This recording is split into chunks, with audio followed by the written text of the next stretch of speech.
Television രംഗത്ത് നിന്ന് big boss Malayalam season 7 എത്തിയ താരമാണ് ബിന്നി സെബാസ്റ്റ്യൻ.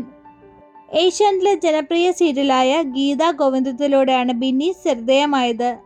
പുതിയൊരു സിനിമയുടെ ബിന്നിയുടെ പുറത്തു വരാനുണ്ട്. ബിഗ് ബോസ് മത്സരാർത്ഥി എന്ന നിലയിൽ ശ്രദ്ധേയമായ മത്സരാർത്ഥിയാണ് ബിന്നി സെബാസ്റ്റ്യൻ. ഇപ്പോഴിതാ ബിഗ് ബോസ് ഷോയിൽ ലൈഫ് സ്റ്റോറി സെഗ്മെന്റിൽ കുടുംബത്തെക്കുറിച്ച് ബിന്നി പറഞ്ഞ വാക്കുകൾ ശ്രദ്ധേയമാകുകയാണ്. കുട്ടിക്കാലത്തെക്കുറിച്ചും ഭർത്താവ് നൂബിനെക്കുറിച്ചും ബിന്നി തുറന്നു പറയുന്നു. ബിന്നിയുടെ വാക്കുകൾ ഇങ്ങനെ: എൻ്റെ കുട്ടിക്കാലം ഓർക്കാൻ എനിക്ക് ഒട്ടും ഇഷ്ടമല്ല. 3 വയസ്സായപ്പോൾ മമ്മി കുവൈറ്റിലേക്ക് പോയി. പപ്പ നാട്ടിൽ തന്നെ ഇവിടെ ഉണ്ടായിരുന്നു. ചേട്ടൻ ഹോസ്റ്റലിലായിരുന്നു. ഞാൻ മമ്മിയുടെ മൂത്ത സഹോദരിയുടെ കൂടെ ഹൈദരാബാദിൽ താമസിച്ചു. അങ്കമാടിയിൽ പോയിരുന്നുവെങ്കിലും കുറച്ച് മലയാള അക്ഷരം മാത്രമേ എനിക്ക് അറിയാമായിരുന്നുള്ളൂ. ഹൈദരാബാദിൽ എത്തിയപ്പോൾ അക്ഷരങ്ങൾ പോലും മറന്നുപോയി. 1ാം ക്ലാസ്സിൽ തോറ്റു. ആൻറ്റി വളരെ കർക്കശക്കാരിയായിരുന്നു. അത് എനിക്ക് അസ്വസ്ഥമാക്കി. അങ്ങനെ നാട്ടിൽ വന്നപ്പോൾ പപ്പയോട് ഇക്കാര്യമെല്ലാം പറഞ്ഞു.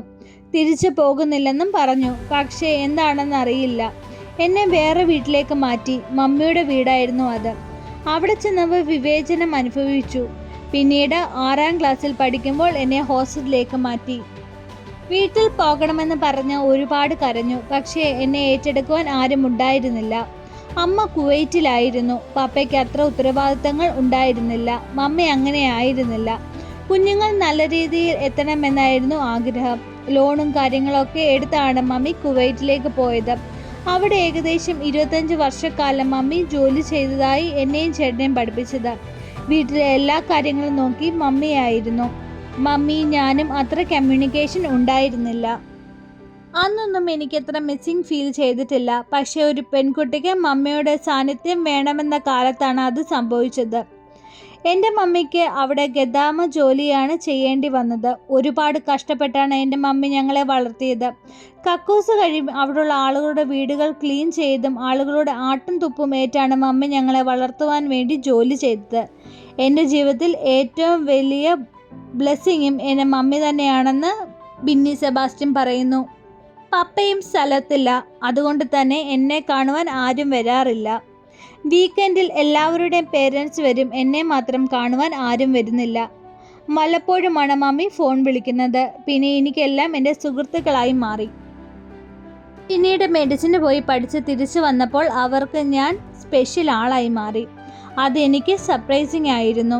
എൻ്റെ ഇത്രയും നാൾ ഇങ്ങനെയൊക്കെ ട്രീറ്റ് ചെയ്ത വ്യക്തികൾക്ക് പിന്നീട് ഞാൻ വലിയ സംഭവമായി. എന്നെ വീട്ടിൽ നിർത്തുവാൻ തുടങ്ങി. ഇപ്പോഴത്തെ എൻ്റെ ലൈഫിൽ ഞാൻ വളരെ സാറ്റിസ്ഫൈഡും ഹാപ്പിയുമാണ്. നൂബിൻ എൻ്റെ ലൈഫിലേക്ക് വന്നിട്ട് 3 വർഷമാകുന്നു. എൻ്റെ ലൈഫിൽ ഇല്ലാതിരുന്ന ഒരു സാധനമാണ് കെയറിങ്. ഒരു ഡോക്ടറെ സംബന്ധിച്ച് ഏറ്റവും കൂടുതൽ ആവശ്യമുള്ളതും കെയറിങ് ആണ്. കെയറിങ് എന്താണെന്ന് എന്നെ പഠിപ്പിച്ചത് അദ്ദേഹമാണ്. പക്ഷേ നൂബിനുമായിട്ടുള്ള വിവാഹത്തിന് ആരും സമ്മതിച്ചില്ല. എൻ്റെ ഫാമിലി ഇതൊക്കെ വലിയ ഇഷ്യൂ ആയിരുന്നു. ഡോക്ടറായ വ്യക്തിയെ വേണം മകൾക്ക് വിവാഹം ചെയ്യുവാൻ എന്ന കാഴ്ചപ്പാടായിരുന്നു മമ്മിക്കുണ്ടായിരുന്നത്. ജോലിയും കൂലിയും ഇല്ലാത്ത ഒരുത്തനെ മോളെ വിവാഹം ചെയ്ത് കൊടുക്കേണ്ട എന്നാണ് ചേട്ടൻ അടക്കമുള്ളവർ പറഞ്ഞപ്പോൾ മമ്മി ഞങ്ങളുടെ ബന്ധത്തെ എതിർത്തിരുന്നു. ആക്ടിങ് ആണ്, വേറെ ജോലിയൊന്നുമില്ല എന്നതൊക്കെയായിരുന്നു അവർ കണ്ടെത്തിയ വിഷയങ്ങൾ. അതുകൊണ്ട് അവന് വേറെ കുറെ ഗേൾ ഫ്രണ്ട് ഉണ്ടായിരിക്കുമെന്നാണ് അവരെ അലട്ടിയത്. ഞാൻ പറഞ്ഞതൊക്കെ അവർക്ക് വിശ്വാസമില്ല. അവർ തൃപ്തിയായിരുന്നതുമില്ല. 7 വർഷക്കാലം കാത്തിരുന്നു. എൻ്റെ വീട്ടുകാരുടെ സമ്മതം കിട്ടുവാൻ വേണ്ടിയായിരുന്നു ആ കാത്തിരിപ്പ്. എൻ്റെ മമ്മിയും ചേട്ടനും ആൻറ്റിമാരെല്ലാം വിദേശത്തെ ജോലി ചെയ്യുന്നത്. ഞാനും പപ്പയും മാത്രം വീട്ടിലുണ്ടായിരുന്നത്. എൻ്റെ സ്വന്തം ഉത്തരവാദിത്തത്തിലാണ് ആ വിവാഹം നടന്നത്. എൻ്റെ ലൈഫ് ടൈം അച്ചീവ്മെൻറ്റ് അനുഗ്രഹമാണ് നൂബിൻ. എൻ്റെ ജീവിതത്തിൽ കിട്ടിയ ഏറ്റവും വലിയ നിധിയാണ് നൂബിൻ.